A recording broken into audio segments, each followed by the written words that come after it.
Grabe, big time na daw ang dalawang mag-love team na si Kalingap Jomar at Carla. Yan ang ating pag-usapan for today's video, at kung bago ka pa lang sa aking channel, please subscribe po, like and pakit na rin po natin guys ang notification bell upang ma-update po tayo tuwing ako pinag-upload patungkol sa mga viral and kilalang video. So for today's video nga po ay ating pag-usapan ang dalawang mag-love team na si Jomar at Carla. Alam niyo ba guys na itong si Jomar at Carla ay talagang marami pong aabang kang mag-upload po ang sini Kalinga Prab sa kanyang channel. Sobrang dami po ang nag-aabang. So dito po ay makita po natin yung may mga hawak silang pera dito, no? Grabe, tag 100,000 siguro isang balot niyan. Grabe talaga ang dalawang mag-love team ngayon. Sobrang taas na po ang kanilang earnings at ang dami na po nilang iba't ibang sponsor.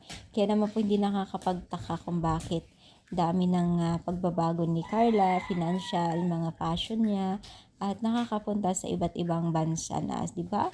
So talagang diyan pa lang makita po natin na marami pong nag-i-sponsor sa kanila at talagang marami ang nagbibigay kung ano-ano man po. Talagang hindi talaga natin may pagkakaila at masasabi na hindi umangat si Carla sa financial at sa pagiging confident, at naging blooming na rin po siya.